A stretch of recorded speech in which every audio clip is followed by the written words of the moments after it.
மறக்காம சர்ப்ரைஸ் பண்ணுங்க. Thank you. Hey guys, and welcome back. So this next one is going to be short and sweet, and it's one that kind of goes to show that white needs to be careful with the move order early on in the London. And it's a tactic from black's perspective.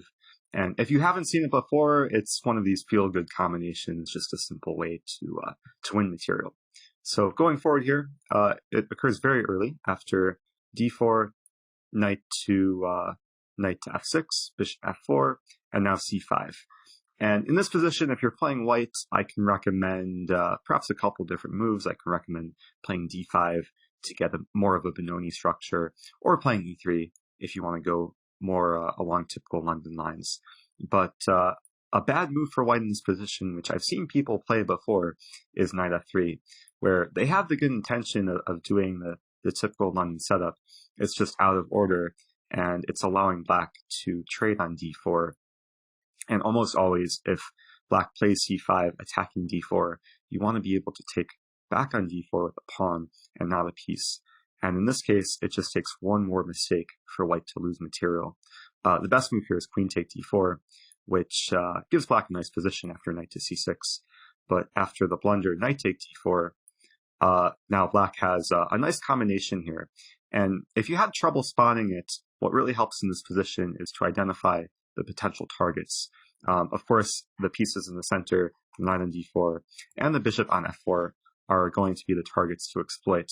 Now, once you identify the targets, you want to look for potential ways to attack the targets. And in this position, there's perhaps a few ideas to consider, perhaps e5, also queen a5.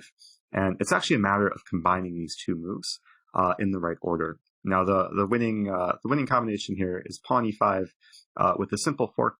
And even though the e-pawn doesn't look defended, it is defended by tactics, given that bishop take e5 now runs into queen a5 check with a simple double attack. So this is a nice little combination, basically a fork followed by another fork. Now I do want to point out that move order is important here. If you play queen a5 check, preparing to play e5 next move, this doesn't work out as well for black, because white can simply respond with a move like bishop d2. And as the queen is attacked on e5, you have no time to win any material. So we'll keep it short.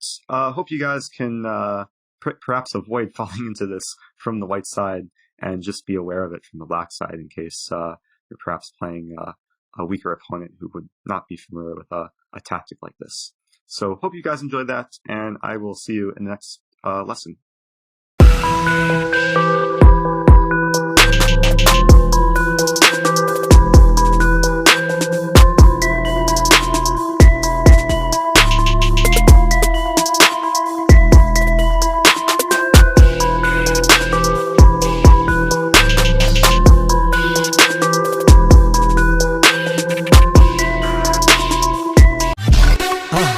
மறக்காம surprise பண்ணுங்க. Thank you.